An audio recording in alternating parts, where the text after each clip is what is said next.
Rentzhog is the CEO and founder of We Don't Have Time. That's a review platform for the climate. He's also official eco-warrior according to The Sun, and he's a Mark Zuckerberg according to French TV2. And Zuckerberg, I think in French rhymes with Zuckerberg, apparently. So without further ado, I would like to introduce Ingmar Rentzhog, and we're very proud to give the stage to you, Ingmar. Thank you, Otto. Really, thanks for the invitation to this important forum. My own background is actually that I used to work in the finance industry, but when I got my first child, I started to read and care about the future, and I started to read about the climate crisis. And I got so shocked that people was not just aware about how acute and severe this crisis are, and our leaders are not doing anything either. So I decided to try to help doing something by the knowledge I have by building networks platform. I came up with this idea to create a platform that works as a social network and a review platform, where everything that is happening regarding climate action is gathered, and people around the world can connect with each other and work for change. This was now 3 years ago. We launched We Don't Have Time, and today we're a global platform that connects millions of people all over the world that are working for change. And a lot of things has actually happened since we started. We launched the initiative We Don't Have Time on Earth Day 2018 by hosting a digital climate conference. In fact, it was the first global digital conference about the climate where no one was flying that was hosted. Now that's nothing because everyone is doing this because of Corona. But in 2018, almost no one were doing digital events on a global scale. So we were really pioneers there. And the reason why we did it was that we decided really early on when we started We Don't Have Time that we will try to do it by living it. We don't want to be a company that emit a lot of emission ourselves. We want to be a leading example of that you can do business on a global level without flying around the world. And today we have office in Africa, Nairobi and Washington, but I've never been there. I have colleagues I work with daily that I never met physically, and it works perfectly. So in order to actually act on the climate, we need to think differently. And when we think differently, we actually discover new ways of doing things that is much better. Anyway, I would like to start my keynote by showing the summary from the first conference in 2018. We gathered the leading experts about the climate, and we wanted to show the leaders that how acute the situation are and that we have the solutions. And this was long before the general public actually was aware about the climate crisis. Climate crisis was a name that was not well used, etc., etc. Unfortunately, everything that is said in this summary is still very true today, but at least more people knows about it, and that's the first step we need to take. So with that said, I would like to start showing this film. Oil drives you crazy. Oil corrupts politics. Oil buys politicians.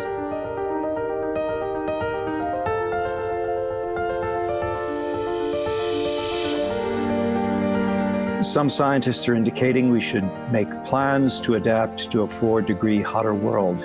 While prudent one wonders what portion of the population could adapt to such a world. My view is that it's just a few thousand people seeking refuge in the Arctic or Antarctica.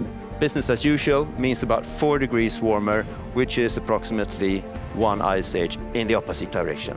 So this is really, really huge. And I need to stress this, that the Paris Agreement is not a walk in the park, it is half an ice age in the other direction. One example that Martin raised in terms of sea level rise, based on today's temperatures, we are going to hit 2 meters of sea level rise, no matter what.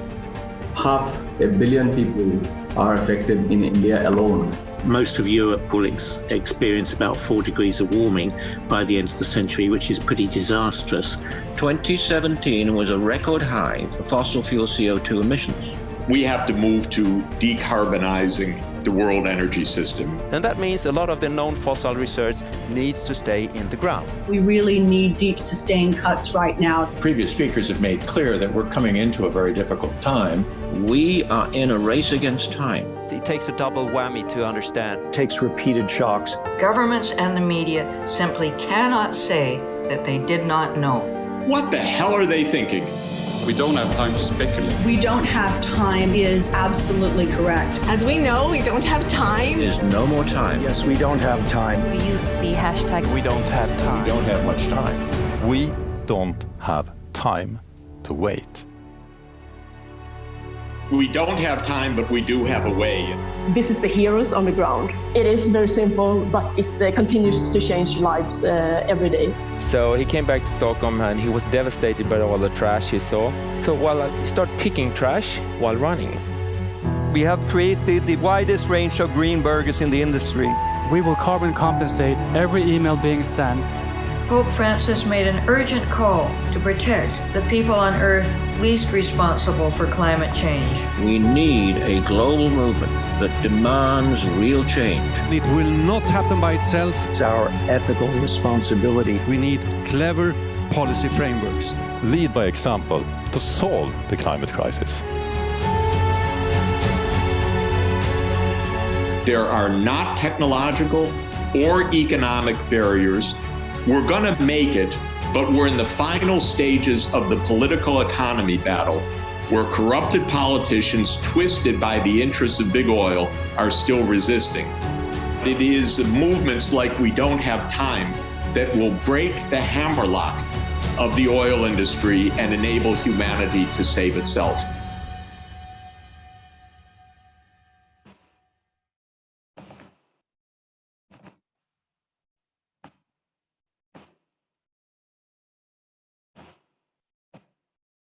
So that was the summary from the very first We Don't Have Time conference. Since we have had this conference, we have made over 10 global broadcasts.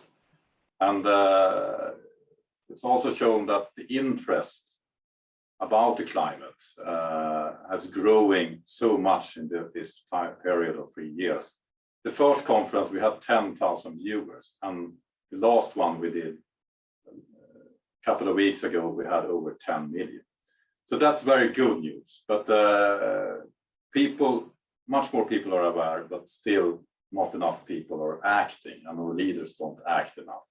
So that's something we need to change. And I will, by this keynote, want to give you arguments that works very well to our leaders, because our leaders, they're really bad at understanding an existential crisis, like the climate crisis. It's too big. But our leaders, they have much easier to understand the market, the economy.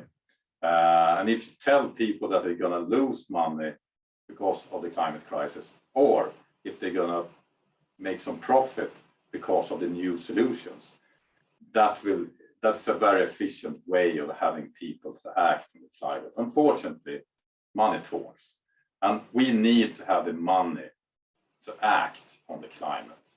And as you can see here today, it's a lot of interesting stuff going on, but it's also a lot of challenges that we had before we could have everything move in the right direction.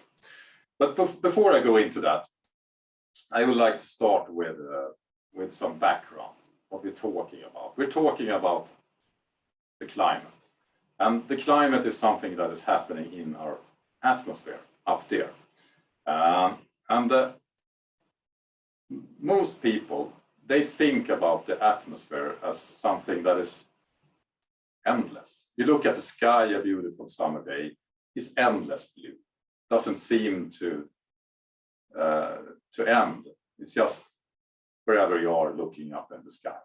But if you see the atmosphere from the sky, you see another picture. You see a thin blue line where all life on Earth depends upon. And the scale of this is, you can picture this if you imagine that the Earth is an orange. The atmosphere is the color of the orange skin. So there's the scale. This is a very, very thin layer where all life on Earth depends upon.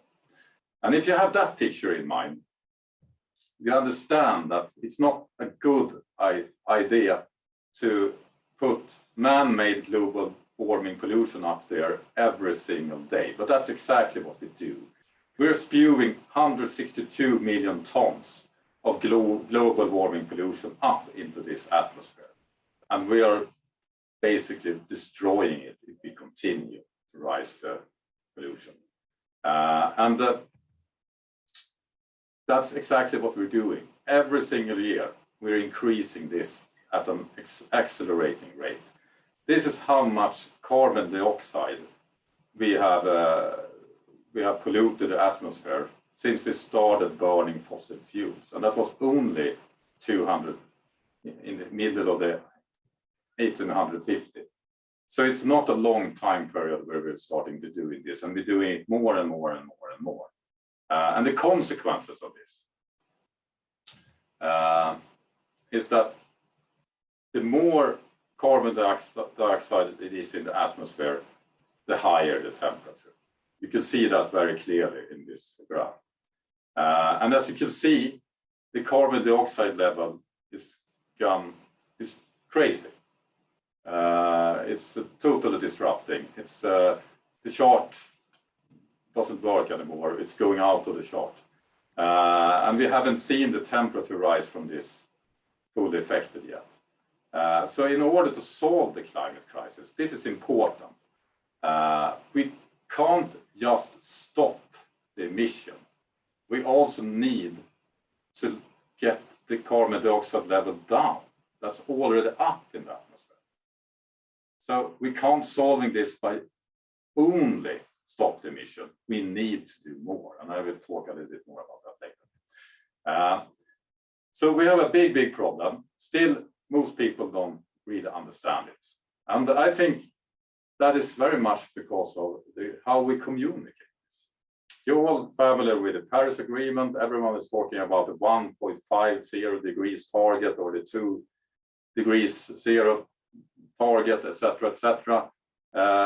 It's a lot of problem with that. One problem is that not all America, USA, they are not even using Celsius as a temperature scale. They don't understand that number at all. And the rest of us that use the Celsius to describe temperatures, we don't really get it either. Because if it's 2 degrees hotter outside here today, doesn't matter, right? I mean, it's not like the end of the world if the temperature is 2 or 3 degrees hotter. So it's really hard to relate to the danger by increasing the global mean temperature with 1, 2, or 3 degrees. So I would like to give you another way of communicating it. And that is what you see in this picture. Instead of talking about the 1 degrees of increasing, talk about fewer. Right now, the planet has a fewer 38 degrees, 1 degree higher than our normal body temperature. And if you have this picture in your mind, it's very easy to understand that if we don't stop the emissions, in this century, we will have a fever of over 41 degrees, and you will not stay alive for a longer time period if you have that fever. So we need to stop the fever. That's a good analogy. But it's not just a communication challenge. It's also that we need a lot of solution in order to do this. And the good news is that we have the solution at hand. And the financial market is key in order to actually scale those solutions and stop the bad solutions. We're not there yet, but I would say business and financial market, it's happening so much more there than in the political space. So my hope is that we're going to see the business sector leading the change. It's a lot of business that don't want to do that, but it's also a lot of business that are doing it and that can do so much. Think of big global corporations like Spotify or Google or IKEA. What's interesting with them is that they can reach so many people. I mean, Spotify, I think they have 2 billion listeners, 2 billion customers. If they could change their customers, they will change 2 billion people. And the political leadership, they're also active customers on those global platforms. I don't think business is the solution, but business could move faster when the political leadership. And what we need now is fast things happening fast. So we need business. And We the Time platform is all about awarding the businesses that are doing the great stuff and not awarding in those that are doing bad stuff. That is how we work in order to create change.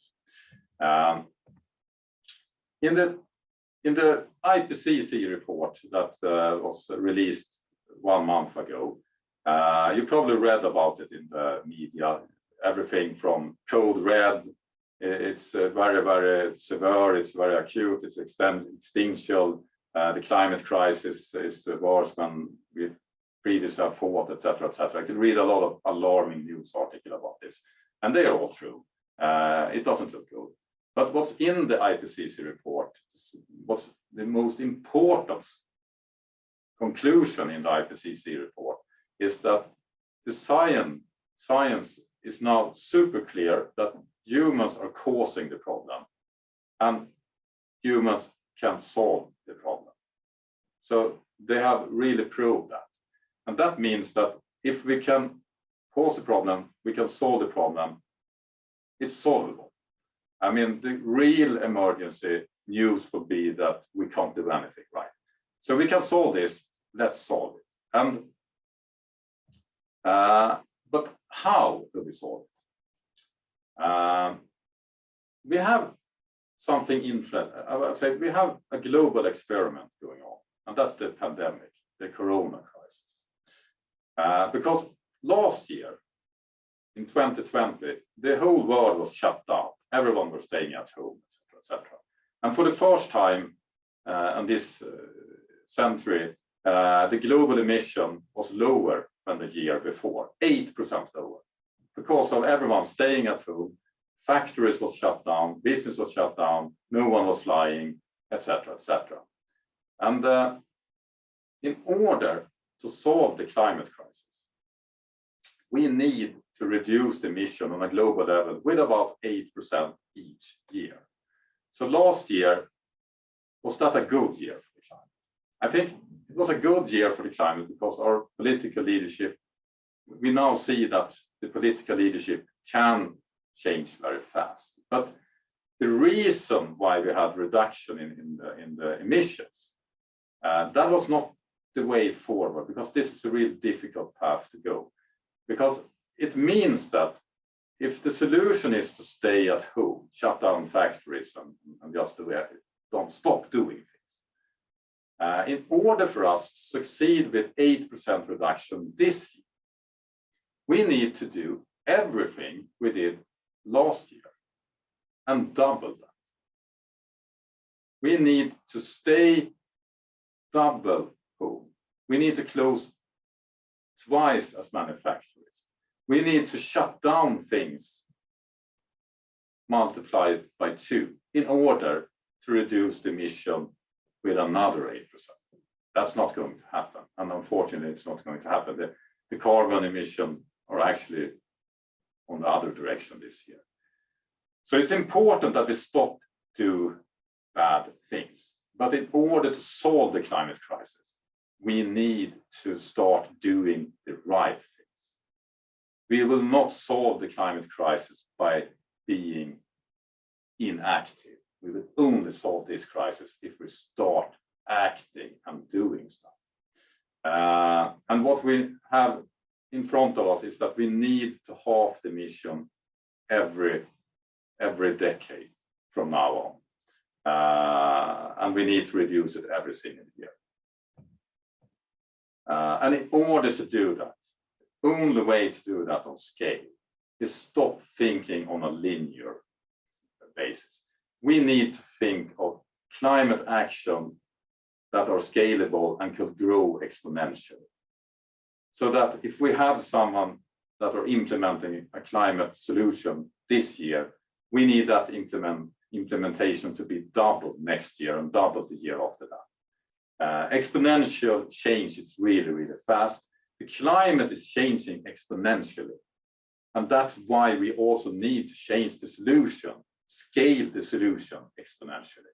So we all need to have a very different mindset about scaling things exponentially. And exponential change is very, very hard for humans to understand.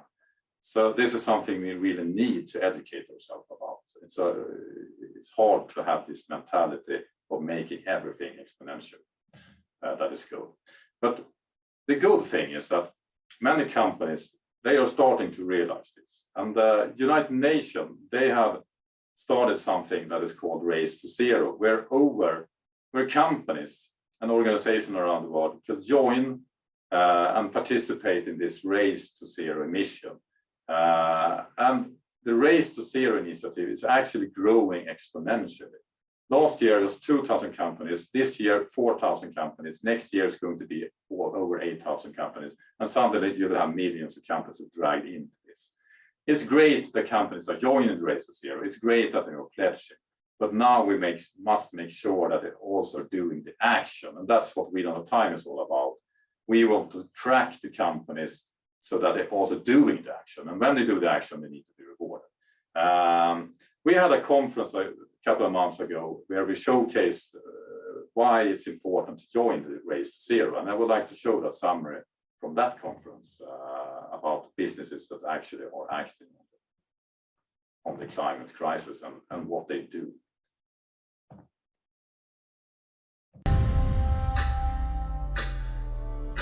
So we need strong climate action from business. We need strong climate action from finance. I will encourage every company, every financial institution to join the Race to Zero immediately.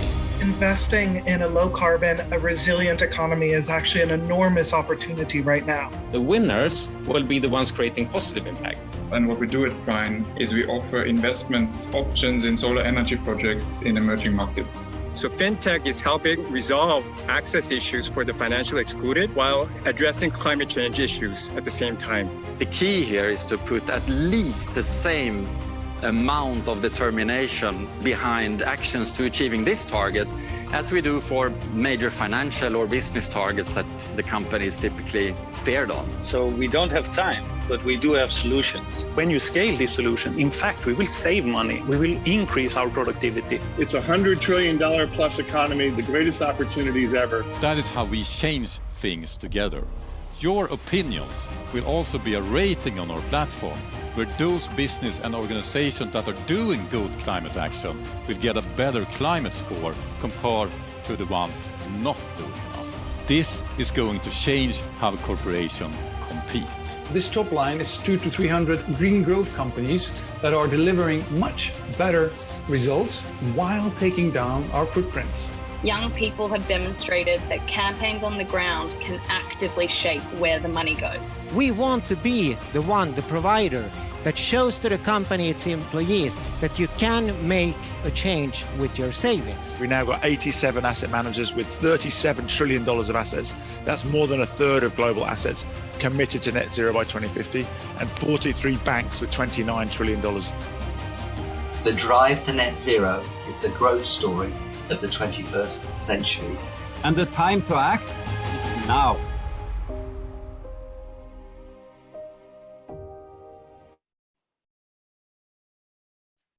So we need to act. We have the solution, just need to scale them. And the good news is that we have done it before. The climate crisis is a global crisis. All nations in this planet need to cooperate. Is that even doable? Absolutely. And I would like to start by showcasing a big environment problem when I was a kid in the 80s. I'm talking about the ozone layer, the ozone hole. We had this chemical when we used in fridge and hairsprays, etc., that were destroying the ozone layer that is protecting against radiation. Our world leaders, they gathered in Montreal and decided to stop using this chemical, forbid it, in 1987. And today we still have fridges, we still have what we need, but we don't use this dangerous chemical. So this is what we need to do with the fossil fuel. We need to stop using it. We have the alternatives. But the lesson from the ozone crisis is actually that today, 40 years later, the ozone layer is healing. And we can all go outside without risking of getting skin cancer. But if they hadn't met in the 80s, our world leaders, we will not be able to go outside, look at the sky without covering all our skin. We got immediate skin cancer, and all the animals, everything will be a really dystopian world today. So we can change things on a global level when enough people and our leaders are acting on this problem. We can do it. And we have started by agreeing on the Paris Agreement in 2015. For the first time ever in the human history, has all nations on Earth agreed upon that the climate crisis is a threat and we need to stay under the 1.5 or 2 degrees target. We're still not sure on how to do it, but we have decided that we agree on the problem. And without that, we will fail. But if we decide that we agree on the problem, we have still chances to actually do it. And the sector that are acting on this, starting to act, and also are affecting the most of the Paris Agreement is the financial sector. And I'm going to show you how this works.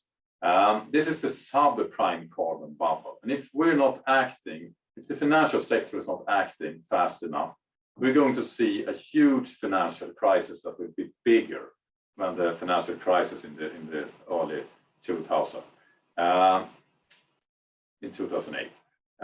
What you see here in the picture is that on the left, you see how much fossil fuel that we burn since the start, 150 years ago. In total, 1,821 gigaton of carbon dioxide. And since the year 2000, we have burned about 20%. What you see here behind me is how much fossil fuel we have in the ground. And if we burn all that, that will mean that we will emit 2,795 gigaton carbon dioxide. But here's the thing. If we're going to follow the Paris Agreement, and we are, because we have no choice, the leadership will follow this agreement. Maybe too late, but we will follow it. We can only burn about 20 to 25%. The rest is useless. And I'm talking about 22 trillion US dollars of assets that are worthless. So don't invest in fossil fuel companies. You're going to be ruined. That's an important lesson.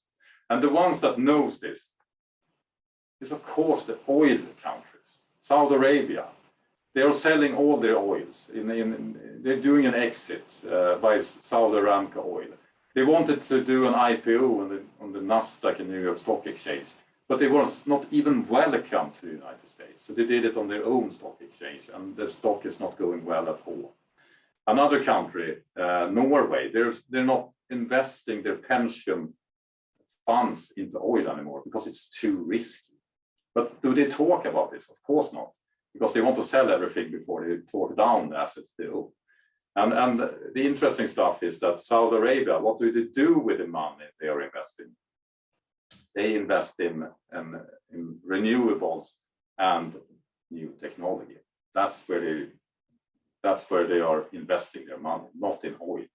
That's the history. They know that. And it's going incredibly well for those that are investing in the future. This is energy sector return since 2017. If you have invested in clean energy companies, you have made a profit of plus 615%. If you have invested in fossil fuels companies, you have lost 15%. What do you want to spend your money on? The green future or the black history of the destruction? It's easy. Here's another example. BP, one of the biggest oil company in the world, their share price compared to Ørsted, that is an energy company in Denmark that has transformed their business from being fossil fuel powered to only green energy, and they are soon the same market cap as the big fossil fuel company. Recently, almost all big oil companies was forced to write down their assets. You see the $22 trillion that was read in my previous slide. They have started to write down their assets. So this is only a starting point. Don't invest in those companies. You're going to lose so much money. And it's not just renewable energy that is transforming. It's a lot of sectors, and it's going so fast. The development is incredibly fast. Tesla, the electric car company is now worth more than the 5 biggest oil companies together. Interesting. And Zoom that we're using now is worth more than the 7 biggest airlines in the world. That would be cool to have known that when we first used Zoom 2018, when we did the first conference I showed you earlier. So things are happening with speed. The solar energy progress has grown 7 times more than the projection in the beginning of 2000. 142 times more. I will now show you an example. It's sometimes hard to grasp how fast things are moving. So that's why I want to show you a graph over how fast the solar market is growing in Chile. And this is just one example. This is just one example. It's happening all over the world. So here you see it.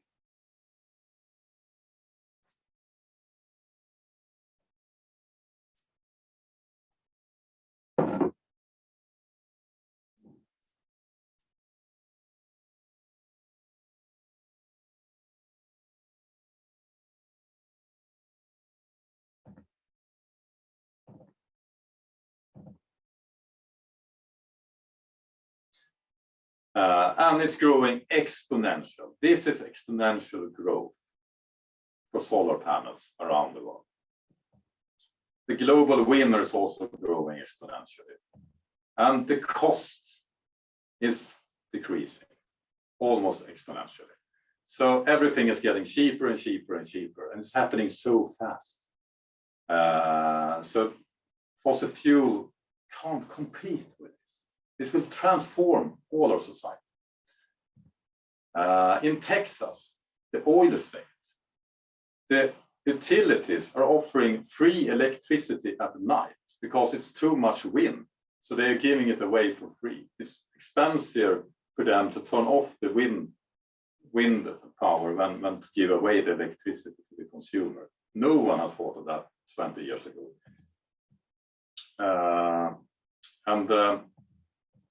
We're running a little bit out of time here, but what's happening in the renewables and in the energy market is something big. I try to explain this very fast. In more and more countries, are renewables cheaper than fossil fuels. It's also cheaper to produce your own electricity than buying it from the grid. So this is so big change because it will turn everything upside down. So you can compare it to the difference between ice and water, fluid water. When you hit the point where it's cheaper to produce your own energy from renewables instead of buying fossil fuel energy from the grid, that's a point of no return. That will change everything, and that is happening more and more examples all over the world. This is some statistic about investment in new generating capacity. 2009, it was about the same, fossil fuels, renewables. Today, it's almost most renewables. And this is something important. We all read those news about China is opening a coal power plant and India is doing a lot of coal power plants, etc., etc. But the bigger picture is that all new energy built last year was 90% renewables. Only 10% was fossil fuel based.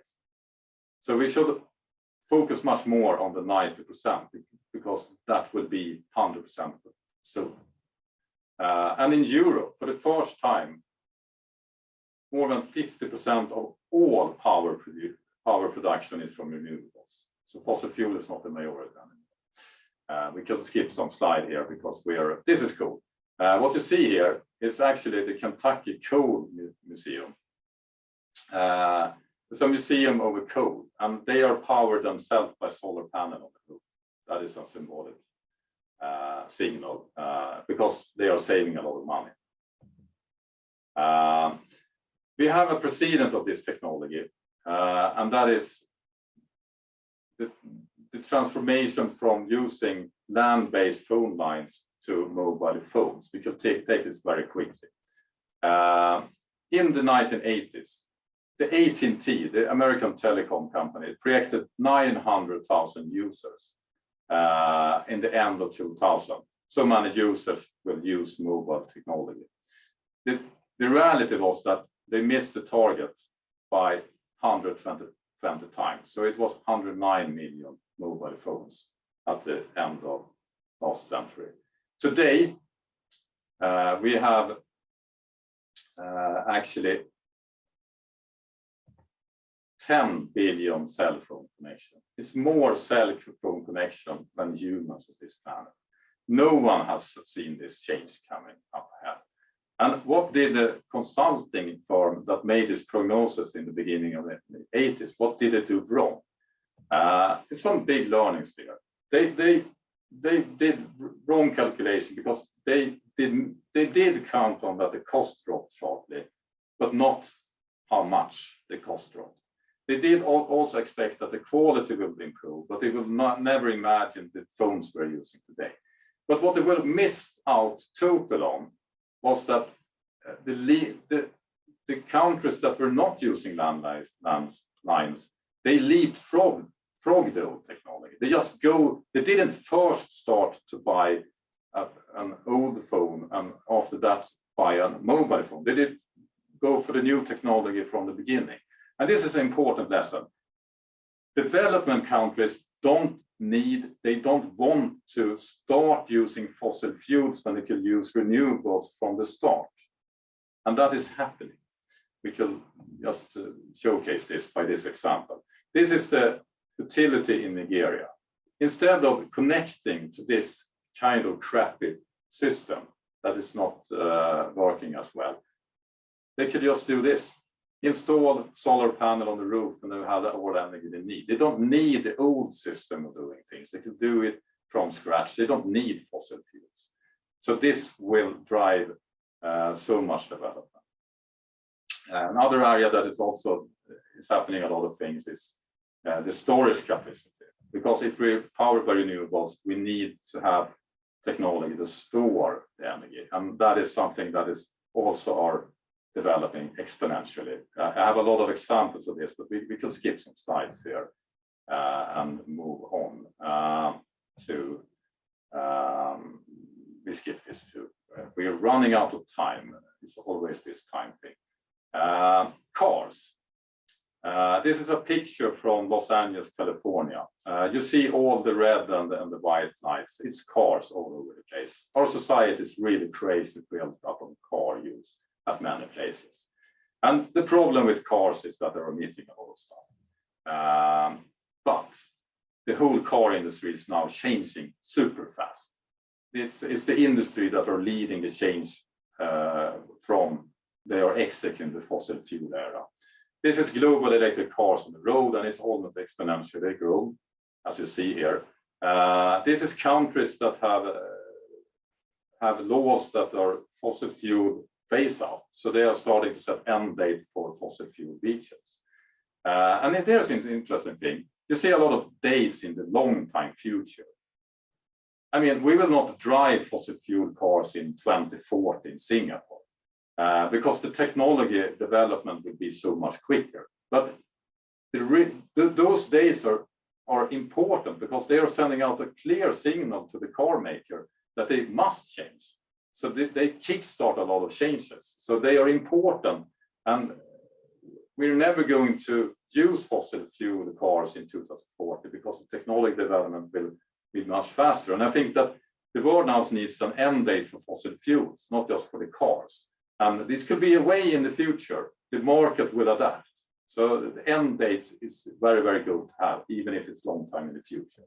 We could skip some slide here. This is all, the previous slide is all car brands that now are developing electric cars, is everything. And this slide is important.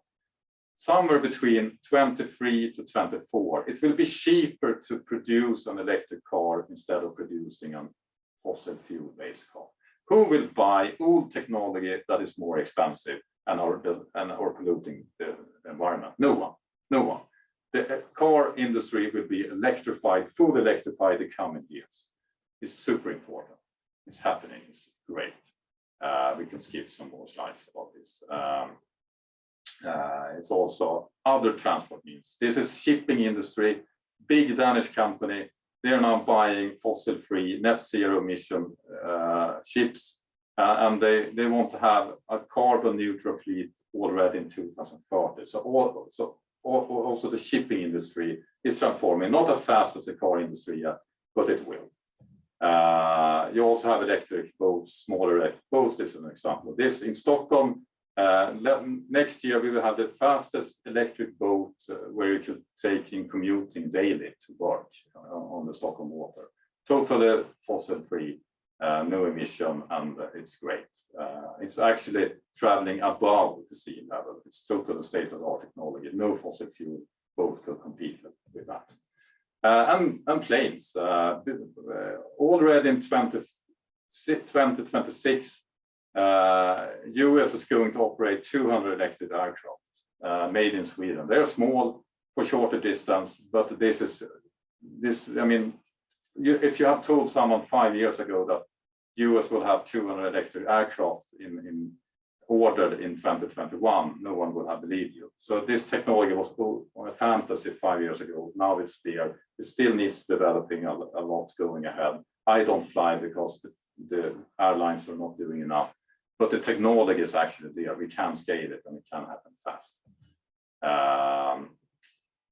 We skip some more slide here because we are running out of time. But I have some more to say.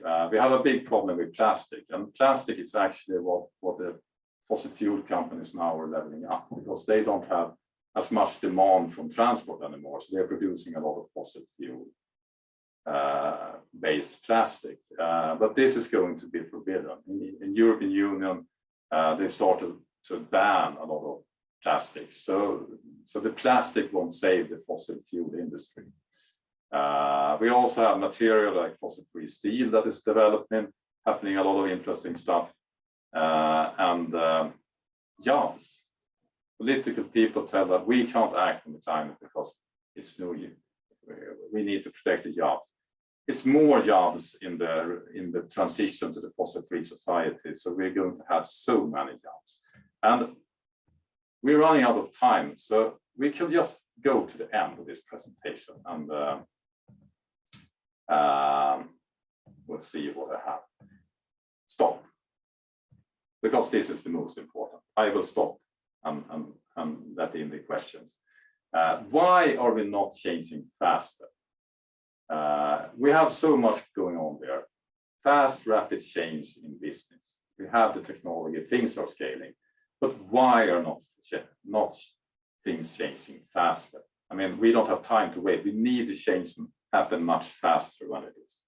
The reason for this is fossil fuel subsidies. It's not cheaper with fossil fuel without subsidies. So the governments all around the world are sponsoring coal fire. They're sponsoring fossil fuel, and they're sponsoring everything that has to do with the fossil fuel industry. If you buy a plane ticket to another country, you pay no tax on it. It's subsidized. And it's crazy amount. It's 46 times bigger when subsidized to renewables. And the sum is incredible. It's $5.2 trillion on a yearly basis. $5.2 trillion is 5% of the global GDP. That is going into the pocket of the fossil fuel industry, sponsored by all of us through our governments. If you take away those subsidies, we will be on the right track fulfilling the Paris Agreement. We don't need to sponsor the green solution. We just need to stop giving all industry destroying our planet money to them. Stop the fossil fuel subsidies. It will not be enough, but it will make things happen so much faster. So this is what my main takeaway. And what we are doing on We Don't Have Time, I haven't talked much today. Go to wedonthavetime.org, download the app, and you can read about solutions, and you can give reviews to companies that are doing things good. You could give them climate love, and you could give climate warning to those companies that are doing things bad, and also political leaders. You can tell them to stop the fossil fuel subsidies. It's crazy. I stopped it. Thank you so much, Ingmar, for a great and inspiring presentation. I think it's really awesome that you've started a solution yourself and a social network. In fact, I think you have a background as a mathematician and someone who can think in exponential graphs. And I think it's super nice that you chose to also influence the societal debate in a way similar to what we're doing, but in a much more advanced stage. So that's very inspiring. I'll take some questions from the audience now. First, Sarah is asking, we see a lot of progress in the energy and car industry. What can we do with other polluting industries, such as the fashion industry? I think it's very important that we consumers that are aware that we pressure the industry, and not by just using our money to not buy their product, because that will only change a little. We need to be loud and demand change from the whole industry, because the fashion industry is insane. It's insane to produce something you only use for like 5 times and then you throw it away. And we have a lot of solutions to change that. But we need to demand it from the industry, but we also need to demand it from by actually doing things differently, because we can produce the clothes in a much better way. It's a low-hanging fruit. And we can recycle the fabrics, etc. That's also low-hanging fruit. But we also need to change on like the fashion. We don't need new clothes because they get out of fashion. We need new clothes if they are breaking. What we can do in order to have that sector to do more is to be very, very outspoken about it. Demand change, not just stop buying their products, but call them up, demand it, talk to them, be very, very annoying, and then also give them advice on what they could do instead. And if you see businesses that are doing stuff in a more circular way in fashion, encourage them, embrace them, talk about them as positive example. So you don't just talk down the wrongdoers, you must also give credit to the ones that are doing things in a new way. And it exists. And I think that the platforms where the fashion industry get together, like the fashion shows, that is the place to be very, very loud about this and get noisy so that they will feel the pressure to change. In the end, we need the political leadership to make out new rules, but they are not doing it, so we must do it as people. Yeah, that makes perfect sense, I think. Thank you for that answer. That also something that that we don't have time is doing. And can you maybe give some examples of companies or other big stakeholders that have been influenced by your platform and what they've done differently because of the pressure from that? Yeah, so what you can do on the We Don't Have Time platform is that if you, for instance, if you're in the store of a fashion company, like a fast fashion company or something like that, you could use our app to write a review to that company. Like, why are you not doing this instead of this? And you could tag that company in a platform. You could give a warning if they're doing something very bad, or you can give them an ID if they're doing something, if you have an idea about doing it in a new way, or you could give them love if they're doing something great. And what we are doing on We Don't Have Time is that if 100 people, other people agree on your review, we're actually contacting the company you're giving a review to and ask for an answer, and that will initiate a dialogue. And so far, we have had dialogues with everything from big fashion brands, but also to presidents, to big corporate leaders like Jeff Bezos and Mark Zuckerberg, etc., has actually answered reviews on our platform because they care about what we think of what they do. And people don't want to be bad. People want to be liked, and social media is a great way of expressing your opinion if you get together with others. Because if you're alone, no one will care about your crazy view. But if you're many people that agree on your issue, the companies will actually answer and they will care about it. This is something that works, and we have got hundreds of companies answering our reviews and our users on the system. So I would say we have a lot of dialogues going on, and that is creating change, absolutely. Is this also something that other existential risks such as AI, biotech, or nuclear war could learn from your approach? Yeah, we have so many risks, but the way I see it is that if we don't get the climate crisis under control, we will probably end up by triggering all the other risks. We will end up by having a nuclear war if we don't fix the climate crisis. I'm not afraid of the climate. I'm afraid of what the civilization will do when everything is falling apart. So everything, we need to fix so many things. It's great to have organizations like you that are focusing on all those existential threats. But our focus is on the climate, because if you focus on too many problems at once, it's harder to have the big reach. It's harder to communicate.